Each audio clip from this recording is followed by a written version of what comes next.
There you go.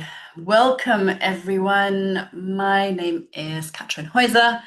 It's wonderful to have so many of you joining us here to this almost a little impromptu roundtable live talk.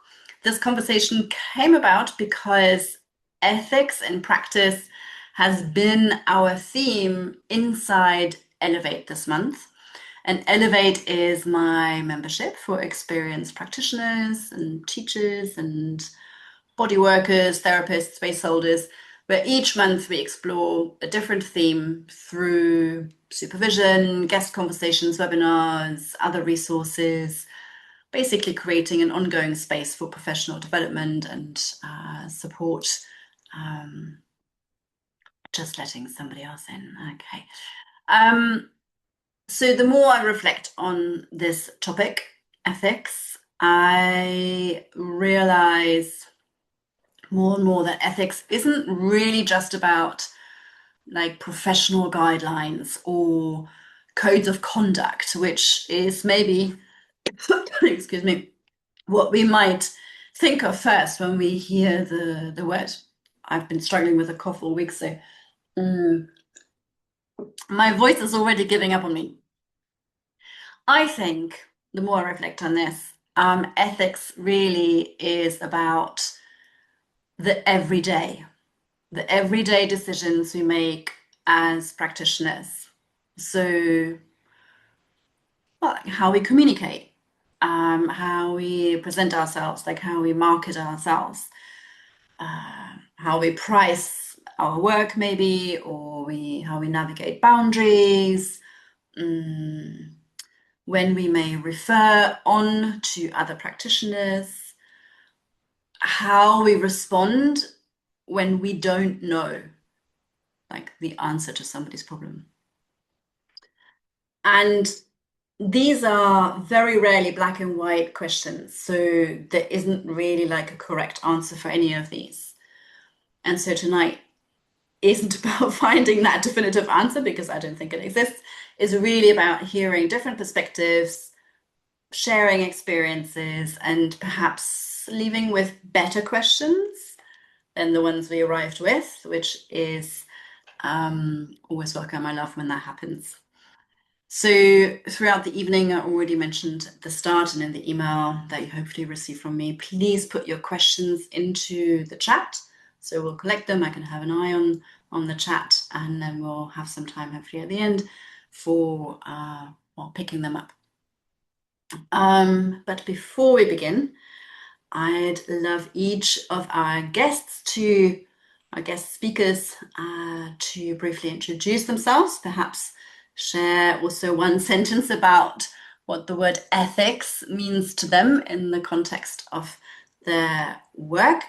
I am so excited to have my very dear friends and colleagues, Mela, Kate, and Kirsten, join me here tonight for the discussion.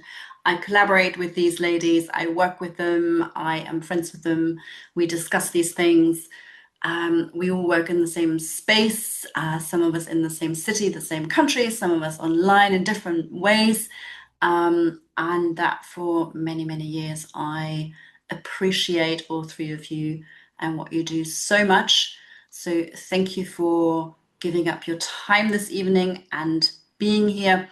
I'm going to pass the talking stick to one of you, and then you pass it to somebody else, so we don't kind of lose time wondering who should talk first. So I'm going to hand this over to Kirsten. So Kirsten, why don't you tell us who you are, what you do, and what you think of first when you hear the word ethics? Thanks, Kat. It's so great to be here with all of you and to see some familiar faces and new faces as well. So wonderful. Again, thanks for inviting me to join this discussion. Who I am. My name is Kirsten. Some people call me Kay. I am a nomad at the moment. I don't have a specific place. Thank you for joining me in my hotel room in Florida, because that's where I am at the moment. I just got here last night. And what do? I'm a somatic practitioner, somatic therapist, somatic witness. So I do a lot of work with stress and anxiety, people who are feeling those sensations in their body, trying to navigate that, as well as specific challenging experiences that people might be going through or have gone through in the past. So I have a private practice and a nonprofit that does that work. How do I feel about ethics? What do I think of? The first word, and I was thinking about this in the shower this morning. The first word was when I think about ethics, for me and my practice, I think about accessibility. Mhm. So I'll stop there. Thank you. And I'll pass it on to Mila because you're right next to me on my little screen. So Thank you so much, Kirsten and Katrin, for also having me here tonight for an interesting discussion. I'm very curious to see what's going to happen tonight. So I'm very happy to be part of this as well. Who I am? I'm Mela Mariposa. I'm currently in Switzerland. That's where I'm born. I was born, but I'm based in Portugal as well, collaborating in many ways also with Katrin. I am also a somatic practitioner and I am more in the field of breath work. So I bring in more of a different, gentle, soft approach into the breathing practice. And when also it made me think a lot, your question, Katrin, what's the first word that came? And for some reason it was, and I contemplated a lot on that today as well, Kirsten, it was responsibility. So I'm also curious to see what wants to unfold from there. So I pass on to Kate. Thank you. Thank you, Mela and Kirsten and Katrin. I am Kate. I'm based here in Lisbon, and I am the creator of The Embodied Voice. So I work with the combination of voice, movement, embodiment, and improvisation. And I have to say the same word that came up for me, and I've had this actually had this conversation with Katrin a couple times now, is accessibility as well. Access. Yeah. So the topic actually sort of lingered all year round. Like I said, inside Elevate, every month we pick a different topic, and there are so many topics to cover. But last year, when I launched Elevate in person as a gathering in Sintra, and Kate was one of the guest facilitators there, she came up to me and said, I want to do this again, and let's talk more about this, and let's talk about the gentrification in the wellness sector. Boom. Drop a bombshell. I was like, yes, very important. Let's do that. It's like, whoo. Love the fact that the weekend that we had and that program kind of prompted that in you. And it's been kind of lingering this whole time, and I'm finally getting around to just kind of getting started on the discussion. I mean, there's so much to talk about. It's a really complex topic, and yeah, I mean, I'm not sure everybody as a practitioner or a teacher, facilitator, space holder, whether it's sort of maybe something that subconsciously we do because we are, we made the choice to step away from the rat race and kind of support others and so on. And does that maybe make us feel like we're doing something more ethical anyway, but therefore maybe don't really consider what ethics actually means? Because actually, maybe, some of us have stepped just into that role of facilitator and practitioner without necessarily seeing us as a business entity in this sector, because like literally we were trying to consciously step away from all of that language, that space, that kind of energy, right? And so therefore maybe we haven't actually sat so much with what ethics actually means and just sort of assume that we're doing ethical things.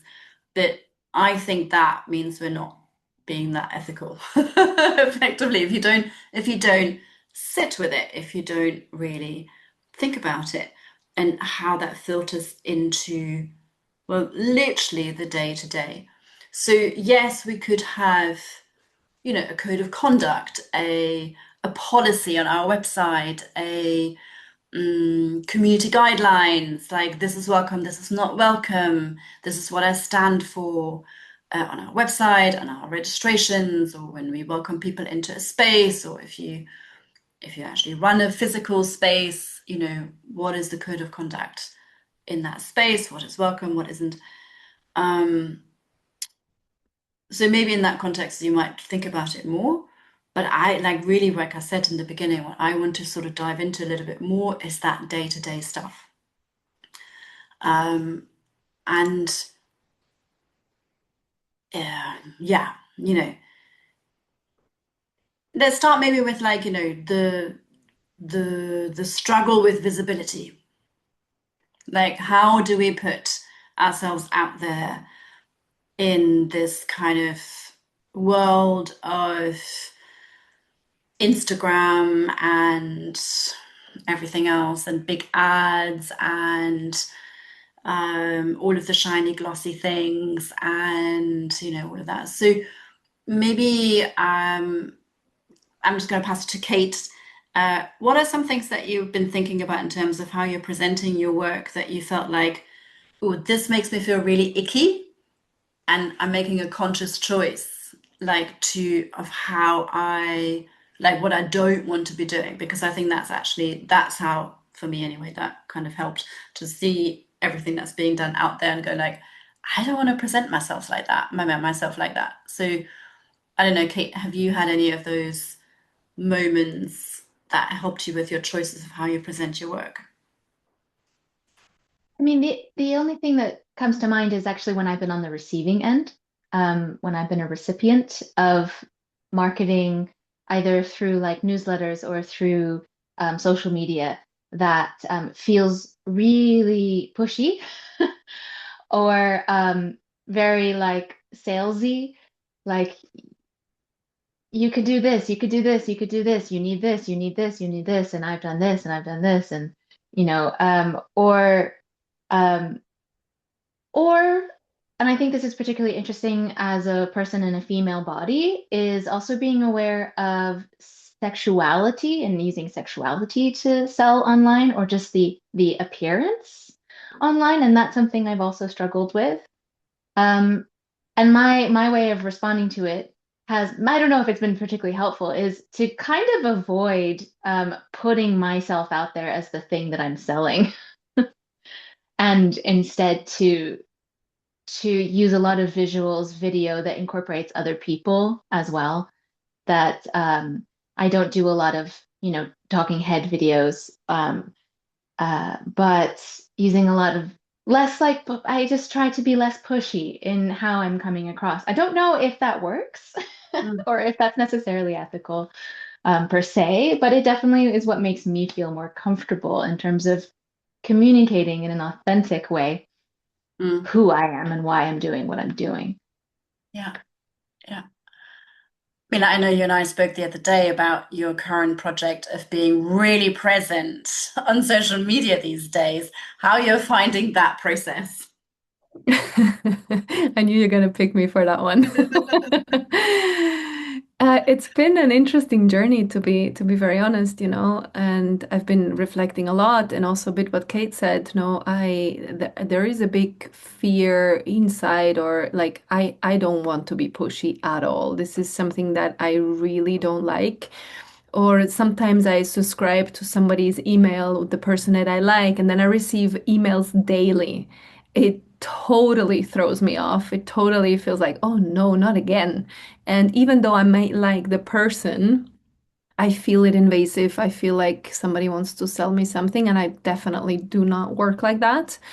Um, I work with this more really gentle approach, and when I'm ready, I'm ready, and then I buy, and when I buy, I buy. There is no way, no, that I don't care how much, what is even on social media actually, but there needs to be some sort of resonance, and that's how I respond to it. And I have one of my personal mentors, and it's really never like, oh, do you want to come? No, you said you're interested. Are you going to come now? And I never received something like this. And I think it was for me somehow a little bit of a guideline as well to, yeah, to be open to, and really how to say, to realize we're dealing with real people, and they're this like digital world, and the AI, we somehow nowadays we don't even know what's true anymore, what we come across on Instagram, for example. So to and actually really speak in a way that I speak to understand, I want to speak to real people. I want to attract real people. I want to communicate. I want to personally answer my Instagram messages. I don't want automatic messages. Maybe sometimes I will have, but to have it like, I think that's a bit of my thing in terms of I would like it to be personal. And I'm still figuring it out. I'm not saying I'm somewhere, but I made a commitment to myself right now to post on a daily basis, which brings me into a very interesting perspective, to be very honest, and also seeing who I am. What do I really want to show with the people? What do I want to show my face? No, as Kate said, and some part of it is like, I don't want to show my face all the time, but I feel like I need to show my face because people would like because if they book something with me, then I know that I want to know who this person is that I'm booking a service with, and I would like to understand the values of this person. I don't necessarily super care about it has to be super beautiful and professional, but I need to get a feeling. And I feel like I'm trying to follow that in this way, that there is some sort of a feeling of resonance, of authenticity, of honesty to go for that. I could say a lot more, but I think I'm gonna, Yeah. I'm gonna stop here. I was going to pick up on that, on the word you just literally said, authenticity. I think it's so important, Instagram, whatever you choose, whatever platform, Substack, website, whatever, I don't really care, or none of the above.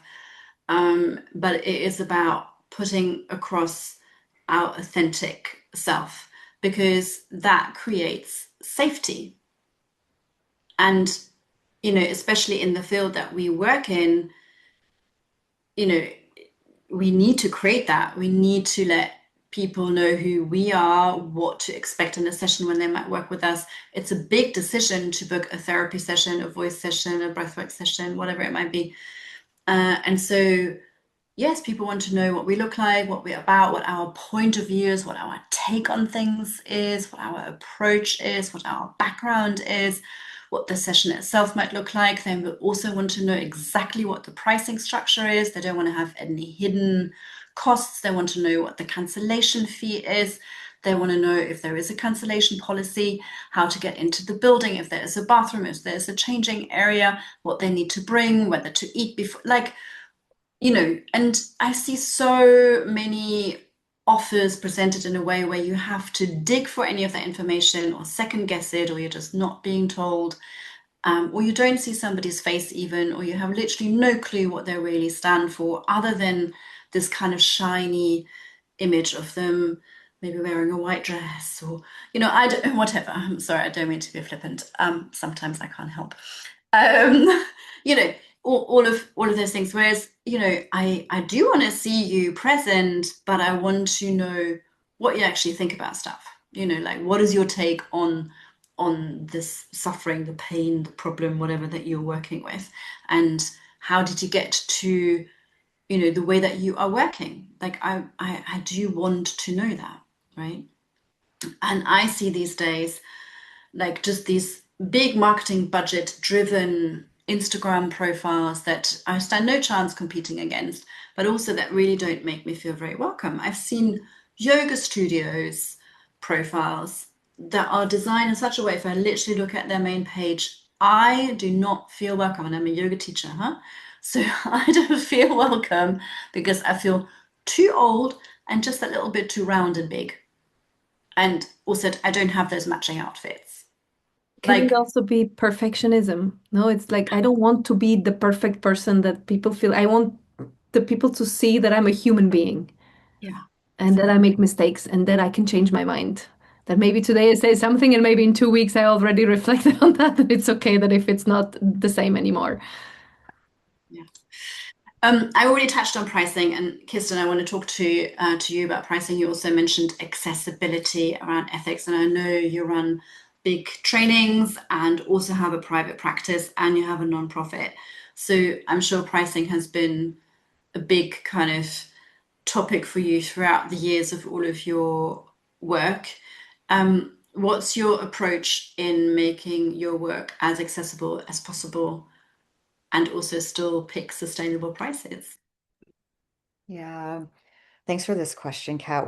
There's always a conversation around ethics and money. And, we are providing a service at the end of the day. And so, what is the value of that service? And understanding it's taken me years. When I was a professional dancer, I knew the value of my service. When I switched my roles into this profession, I did not know the value of my service. It took me years to figure out what that meant for me as a practitioner and also as a facilitator, things like that. Um, One of the things that I've stuck by, no matter what, has been tiered pricing. It's worked for me throughout all of the different hats that I wear, with our trainings, with my private practice, and even within the nonprofit finding budget. Um, and what's interesting about it, however, and something that we're still trying to navigate is not only making this work accessible when it comes to monetary value and what can that look like? Can it look like a work exchange? Can it look like other things in exchange besides money? But also really one of the top conversations I had when I first started my private practice with some of my first clients was, I'm so happy that your prices are accessible because this work is expensive. And it's like, why is it so expensive to find better health? Why? And that's a question I'm constantly asking myself. Don't get me wrong, it takes a village to keep me going in the sense of all of the wonderful people I have around me that are emotionally supporting me, right? Where I can stay, what I can do, where I can be, who I can stay with when I have to travel, those types of things. And at the end of the day, I do have bills to pay like everybody else. And what does it look like when we're able to shift our perspective of value from something that is only monetary in this work? And um, also one of the things that we've been grappling with the training, because our training is online and it's also worldwide. We have a very large international group of people that come with us every year for our somatic facilitator training. And it's not every economy is equal. So to have a price, for example, that might be in US dollars, we also have a lot of people coming in from South Africa and the South African rand. That's an economic accessibility that we're still trying to navigate. So this is something that's ongoing. It's not something that we set a price and we keep it and we keep increasing it with whatever economy might be, our present economy. That is not the way that I work with my for-profit. It's not the way I work with my nonprofit, and it's not the way that we work within our trainings. It takes a lot of effort to try and figure that out. And also, and I think this was something that everybody said so far, there's no right answer right away, right? Well, like it's a try and try again when it comes to pricing. And so, for example, my tiered pricing for my private practice, all of the people that started with me, their prices don't change. Mm.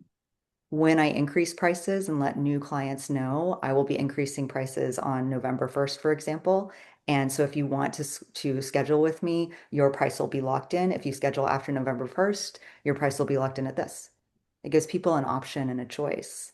If they don't catch me at that point, and I have some people that are coming in from some really challenging situations and places, do I make exceptions? Absolutely, if I can. Yeah, so this is the wiggle room that I think is really important when we talk about ethics and monetary value of this work, uh, while also having to feed myself. So, so it's an ongoing question and process. Yeah. Kate, when you came to me after Elevate last year and said, let's talk about the gentrification in the well-being sector, was it like around pricing that was particularly kind of driving this, or was it something else? I mean, I live in a very specific context because I'm here in Portugal and in Lisbon. And Lisbon has experienced a massive change in the last 5 years. I've been here since 2020. and seen that as well. Just in terms of a sort of a separation of people who have moved to Portugal from richer countries, who have much higher incomes versus local Portuguese who, and I'm a musician, so, around a lot of artists who are existing on a Portuguese salary. And those are just astronomically different. And I felt when I was teaching in various places around Lisbon, or like looking for studios where I could lead my weekly workshops, or looking for retreat centers where I could run things, I was finding that just the prices were forcing me to charge a lot, to the point that Portuguese people would not be able to attend my work.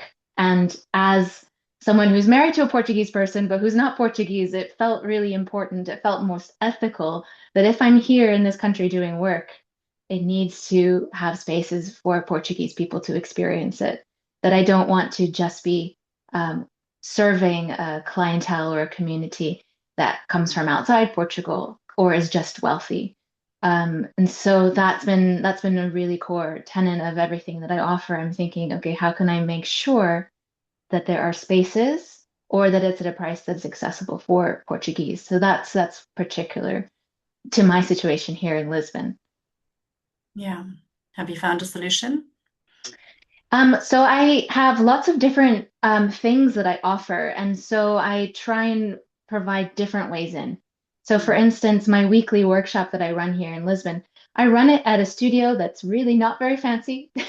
It's got mold, but they don't charge very much, and so that means I can give people like 15 euros a class for 2-hour class, or less if they book a package. So that's a price that I give to anyone, regardless of whether they're Portuguese or not. And what that means is I have a really lovely group of people who are expats, are immigrants, are Portuguese, come from all over, speak a lot of different languages. And that community actually stays and grows over time, which is wonderful because it's an accessible price. However, if I'm running a retreat in a retreat center, I've tried two different things now. I tried to go with a shorter offering at a retreat center that was very affordable. I've been using this place called Ser Vivo, which is focused on contact improvisation and really around building communities with people who tend not to be the big spenders.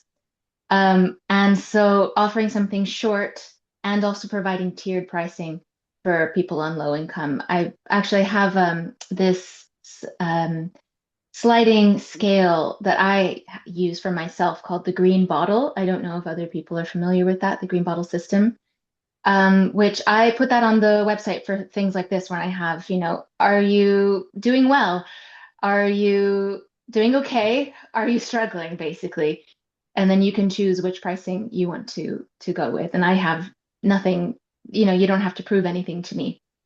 That has worked sometimes, and then sometimes it's not worked well because everyone has chosen the lowest price, and I've been like to the end of the before the retreat starts going, I don't know if I'm going to make any money from this, and I have a full retreat. So that has been a challenge. And then there's other larger retreats which I run at fancier places, which just cost me so much that I really can't offer that sliding scale because, again, I wouldn't cover my expenses. But what I do is I offer bursaries.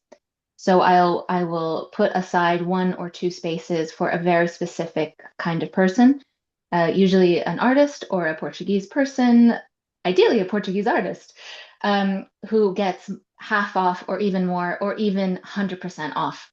So that everything I'm offering, even if it is a more high-end retreat, there are people there who otherwise would not be able to afford it. That feels really good.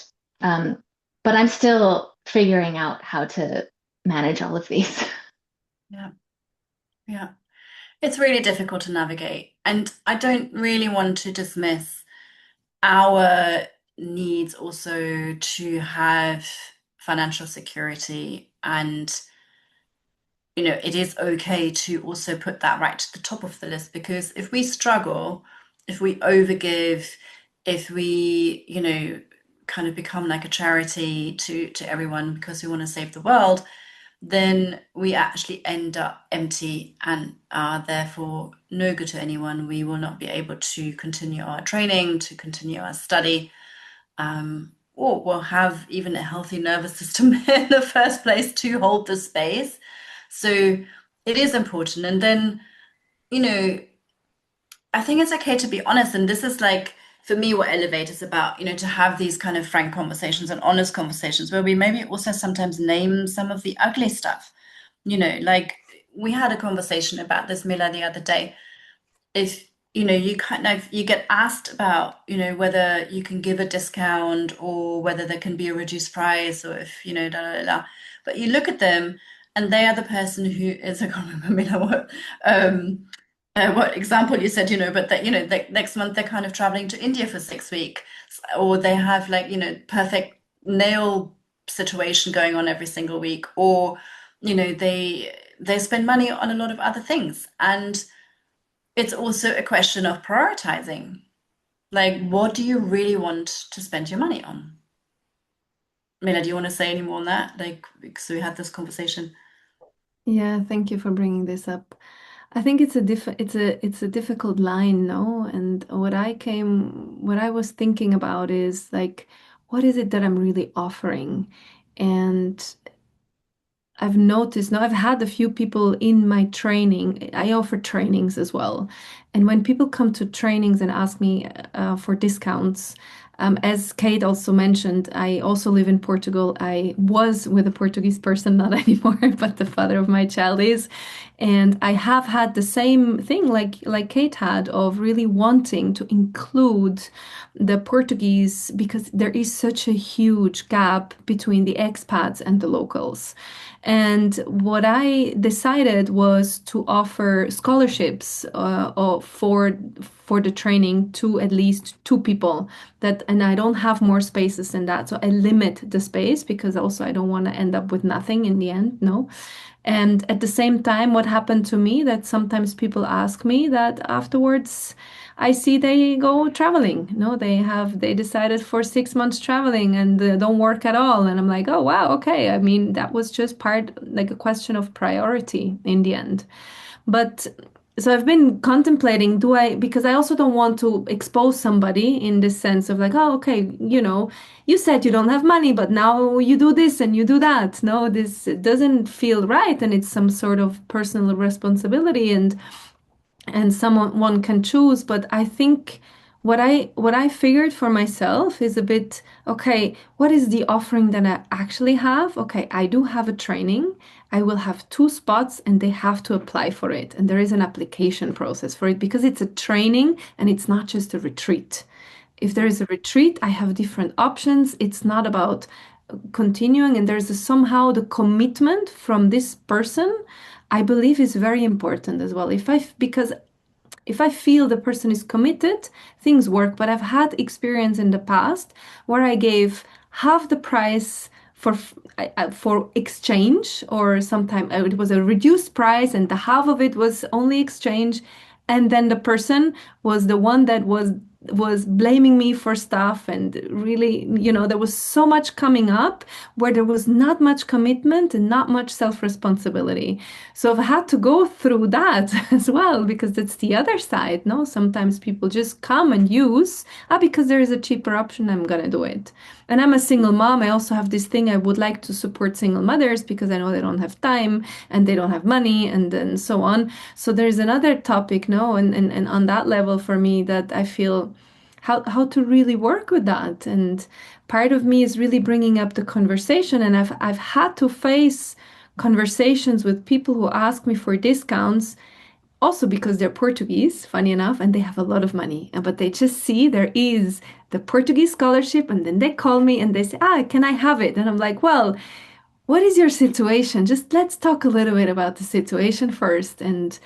But without being exposing, no, without telling somebody that the person, and I find this like a difficult line, no, without being exposing someone or making someone feel bad for not having enough, and at the same time being supportive.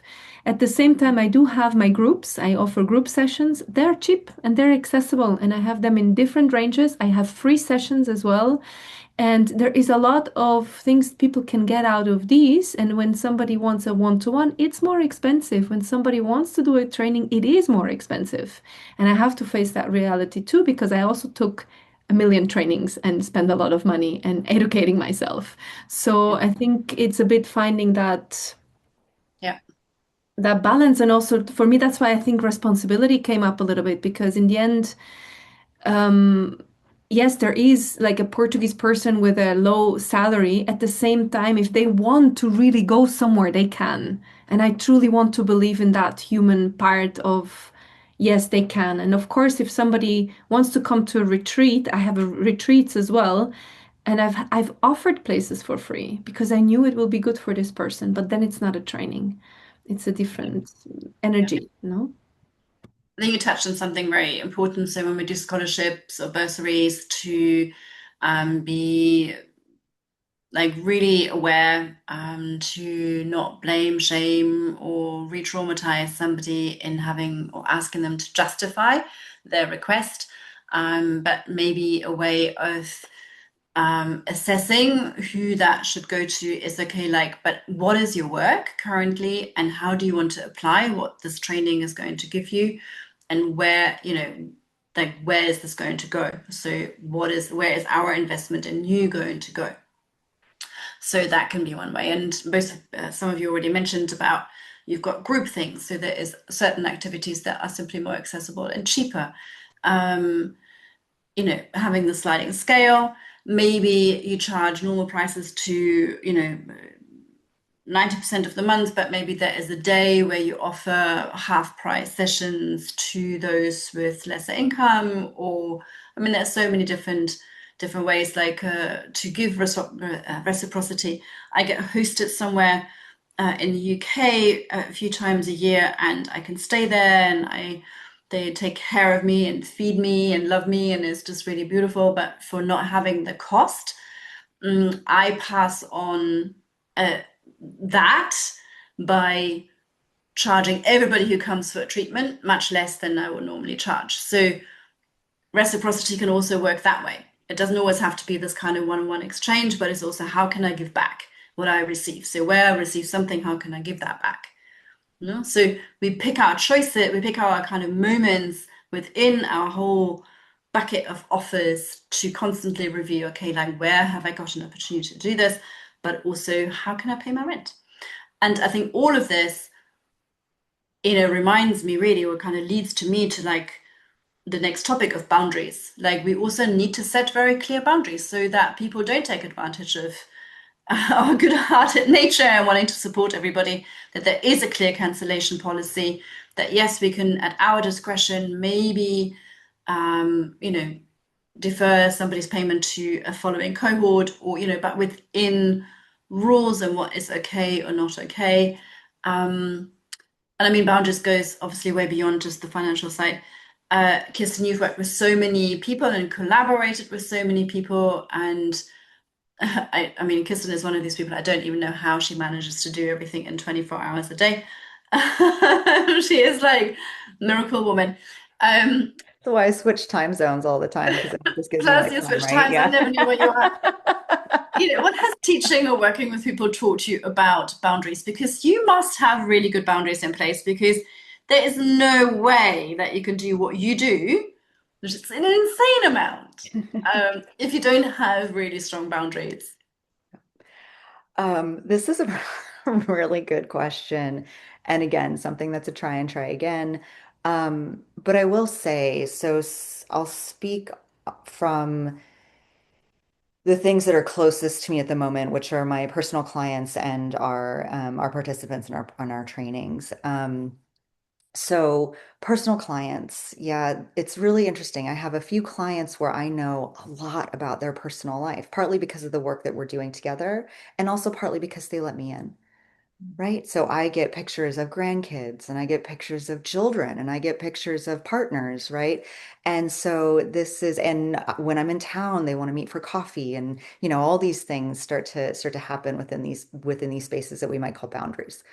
So for all purposes, for me, it comes back to doing my own work because it's very difficult for me to set a boundary and to allow that boundary to either be very firm or to be very veiled in the sense that there's some porousness in there, right? And it can move and it can shift and things like that. If the boundary within myself is questionable. And this also, I think, for me, comes back to ethics and it comes back to responsibility with that word of responsibility. Because if I'm not doing my own work, AKA seeing my own somatic practitioner, taking care of my own health, right? Taking those days of rest that I need, then that's irresponsible. And that makes setting boundaries with others impossible. And this is also one of the reasons I love collaborating because in our larger training, it's myself and my business partner Amanda, who is in New Zealand. And we also have a plethora of wonderful guest facilitators. Katrin's one of them. And we there is this mutual, I don't want to say understanding because it's a word I'm trying to kind of move away from, but this mutual reciprocation where we also are doing the work together, which means that if one of us has a boundary breach, the other one can step in order to be able to support. And it's not only supporting the participant and or whoever else might be involved, it's also supporting each other. We can't do this alone. We're not supposed to. And so it's really important for me when we talk about boundaries that I know my own boundaries before I start to figure that out with others. So I don't know if that answered your question, but that's where I automatically have to go to because every situation and every person is going to step into the space with a new set of challenge, a new personality, a new experience that I'm going to have to navigate within however my relationship with them is, as well as my relationship with myself. Mm. Yeah. So, yeah. Yeah, thank you for that. And it makes me think of how Mela structures her trainings, and I'm always in awe. I am lucky enough to join her as a guest teacher from time to time, and it's always stepping into a team. There is always a kind of team that we create, and there are team check-ins, and we hold each other, and we've run a whole training together, and the way that we've communicated and supported each other. And yeah, and Mila, I think you've made some very, very conscious choices around that. Yeah. Um, I mean, what Kirsten just said, no, we can't do this ourselves. We're not supposed to. And I think bringing the principles of motherhood into into my practice. I'm also a single mom right now, and it needs a village to raise a child. And also following that principle a little bit as a practitioner and holding groups in particular, I believe it's too exhausting to do it on your own. I did that on my own and I burnt myself a little bit. And as I would totally go over my boundaries, no, and in some way. And I believe if and also bit I totally agree with what you said, Kirsten. No, this someone can hold something that maybe the other one cannot. And maybe my boundaries are not the same as yours. And maybe I can now in our case, we've had moments, Katrin, know that I am more touchy and I would go in and hold the person and you wouldn't. And that's okay. But there's no right or wrong.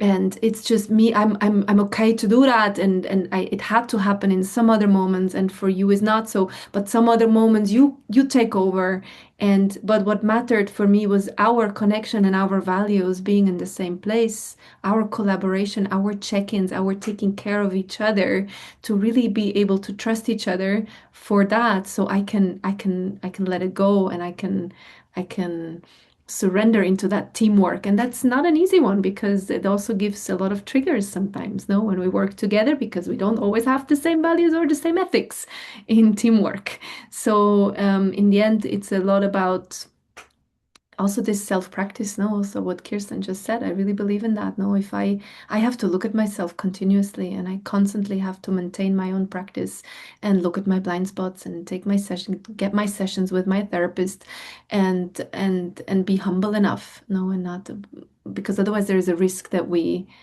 go a bit too far in our ego, I believe. Yeah. I think especially, maybe, I don't know whether especially, but maybe, in these kind of group settings where people really come in with so many different backgrounds, experiences, expectations, and stories, first and foremost, and where your boundaries as a facilitator are definitely being challenged. In a one-to-one setting, that can also happen, and it's maybe a little bit more contained. It's a little bit clearer.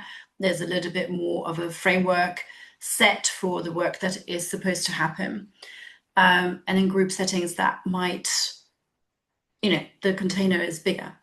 And I talk of kind of creating that container a lot, which I think has everything to do with trauma-informed care and practice, as well as ethics, really. And I think those two really come together. And it has everything to do with understanding, but also practicing within our scope of practice.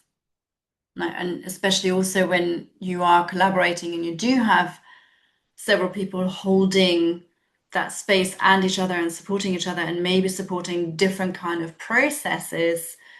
I think one of the reasons why this works so well between Mela and I, for example, in our collaborations, is also really feeling very strong within our own scope of practice, and not overstepping and not stepping into the other person's scope of practice either. But then by joining them up, you're kind of increasing it. And we kind of, every time we work together, there's just literally the potency is like tripled. It is really quite extraordinary what happens in the space. And every time this happens, we sit after and go like, how did this happen? Like, what did we really do? And it's really worth unpicking that. So what is it that we do to triple that potency in the space for the session to take place? So yeah, but scope of practice for me, and that is kind of comes in with the responsibility of what you were saying. It's like this ability to say, well, I don't know the answer to your question. This is not. And Kate, I don't know what your experience with that is, as you also work therapeutically. What do people come with, and how do you find that space where you feel like, I am definitely the best placed person here, I'd love to work with that person, or this is outside my scope of practice? Or do people come to you with questions and be like, what do we do? I think the most common thing that kind of happens because I work with voice and body is that people might have an expectation that they're getting a therapeutic experience, or that I could go out and say, I'm going to heal you through singing and moving, which I believe that doing this work is healing, but I don't think it is ethical for myself to say that I am a healer through this and that people entering my creative spaces will be healed. And that's because I don't have that training. I'm not trained to be a therapist. And so I'm not going to forget all the wisdom that people who go through that experience are bringing, and the careful care that they bring to those spaces, and say that I'm doing that. So I'm usually very straightforward with people. This is what you're going to be getting out of these sessions. You will feel better. You will move with more ease, you'll sing with more ease, you'll feel connected. I tell people what they're going to get, but also say, this is not a therapeutic space. If stuff comes up, I can hold you for processing that, but then you are going to have to go to a professional. And I think there probably are quite a lot of people out there who are kind of welcome in too much that they haven't actually been trained to handle. And I think that is potentially dangerous. So, as practitioners who are touching on these areas of which people can be quite vulnerable, we need to be very clear about what we can and what we cannot do. I mean, I think that happens a lot. I don't think that just happens sometimes, that happens a lot. The big experiences are being sold, the ecstatic experiences, the catharsis is being sold. And then people fall even deeper and harder after because there's no integration, there's no integrity in the work. People do not receive the support or, well, no understanding even that that's really when the work really starts is after. There are so many trainings out there that are like literally 2 days long and whoop, off you go. You are now a facilitator of X, Y, and Z. And people are then having to hold people's really deep stories and are completely out of their, out of their capacity to do that. And that's not good for anyone. It's not safe for the facilitator either. But obviously sometimes the egos and the pressures and the expectations on the facilitator kind of might sort of lead to covering that up, and you keep going, but at some point your nervous system is going to be shot, I think, as a result of that when you keep going at that. I'm just going to add that for me, in lots of contexts, depending on also if I'm working with a team, what we have found works really well is to, before we begin a retreat or a training or whatever, is to also tell people that they are responsible for taking care of themselves, that we are not there to be their therapists in this context. And yet that they have multiple avenues through which they can regulate themselves, whether it's through talking with a friend or having a buddy. I often set up buddies so people, if they need to talk about something, they can go and talk to that person throughout the course of the retreat. And that this sort of making levels. So depending on people's, a degree of experience of like how serious it is, when it gets to a certain level, then we know, okay, you need to go talk to a professional, or you need to even leave the retreat, it might be that case. But we build in strategies that we can support people to support themselves and support each other without necessarily me having to take care of everything that comes up. We have a few minutes to go. I haven't seen any questions in the chat yet. If there is any questions, make sure you put them in the chat really quickly. Even within the practice and not kind of, pushing for outcomes and pushing for results, this is something that I've got really well throughout my trainings from various teachers, but very explicitly from my craniosacral teacher. People just kept asking certain questions about, oh, why is that? Why do I feel that? And this and that. And she would say, well, I don't know. and it's just sort of like, huh. And it's humble, it's real, it's authentic. You can follow that up and you say, well, in my experience, I have seen X, Y, and Z, and maybe you'll find this helpful. But, ultimately, we don't know what the felt experience is of somebody else of a certain situation. We'll never know because we are not them, right? So I don't know. And often people ask, is it because X, am I feeling this because blah, blah, blah? And we're like, well, maybe, or maybe not. I don't know. And if we start as a facilitator, I think from that place, and that might seem a little bit strange or silly because I've done like 10 years of training and this and that. I'm supposed to know the answers and I'm expected to, and people pay me money and da da da da da da da da. That's our ego stressing out. When we stay real and authentic with integrity, we will say, well, I don't know, maybe or maybe not. I don't know. Let's talk about it. Let's explore that together. Let's look at it. What do you think? How does that feel for you? I think that really also invites. I think that really also invites the person to have a more personal reaction or response or inquiry into what's actually going on for them. Because otherwise, they're going to take your story and put it on top and say, that's the answer that I'm experiencing. It's a very, top down. So the question itself is wonderful. I love embracing, like, what do you think? 'Cause it makes it really personal, something for them to really sit with. Yeah. Yeah. A little quick fire to finish our talk here today. So much more we could talk about. This could be an all-day conversation. I have these conversations with all of you on a regular basis, so I know we will continue them anyhow. Kirsten, what quality do you most value in another practitioner? Ooh. First word that came up was patience. Patience. I'm going to go with Okay. patience because I know that that's what I need from other people most of the time. So, because I need to find my own patience. So, yes, I'm going to go with patience. Yeah. Okay. Mela, what ethical principle guides your work? That's a big question. What ethical principle is at the absolute foreground of your work? I think, I don't know, like honesty. Yeah, yeah, Mm. yeah. I mean, yeah.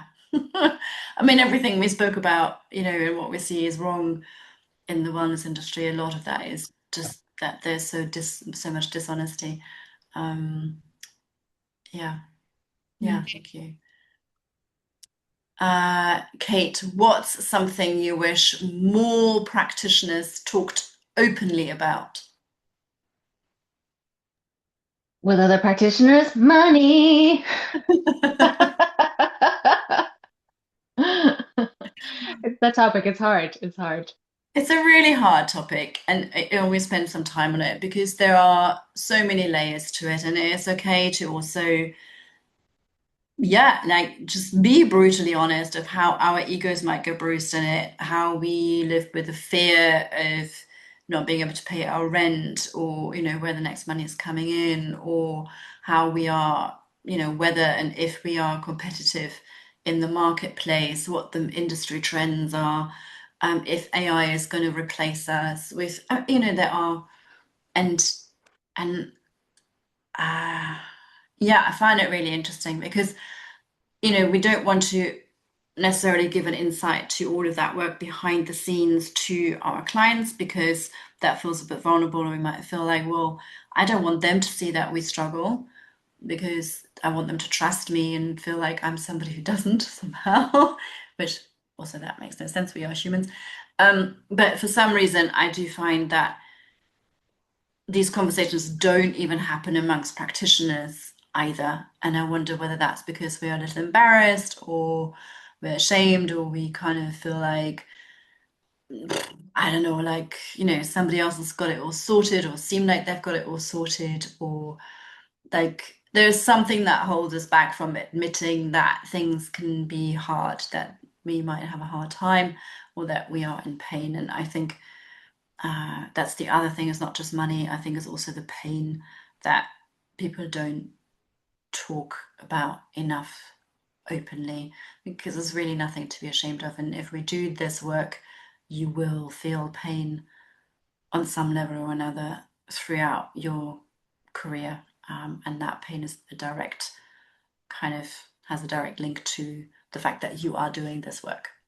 It simply takes a lot, and it needs to be named. And yeah. Time is up. Thank you so much for coming together and participating in this thought process, in the conversations, bringing more ethics into your work. Everybody here, I hope some of the things that we discussed felt of interest or inspiring in some way, or raised more questions that you now go away with, which is really always the best place. Leave with more questions than you came with. Particularly big thank you, obviously, to Kate and Mela and Kirsten. I love you so much. Thank you for joining, for giving your time, and for doing the work that you do in this world. It is so meaningful. I will be sending out a little follow-up email with everyone's details so you can check out Kate, Mela, and Kirsten's work and what they've got coming up, and connect with them, ask more questions. Please, please, please keep this conversation open and keep it going. Thank you so much, everybody. Have a wonderful evening, a good rest of your week, and hopefully see you soon. Thank you. Thank you. Take care, everyone. Bye-bye. Thank you. Bye.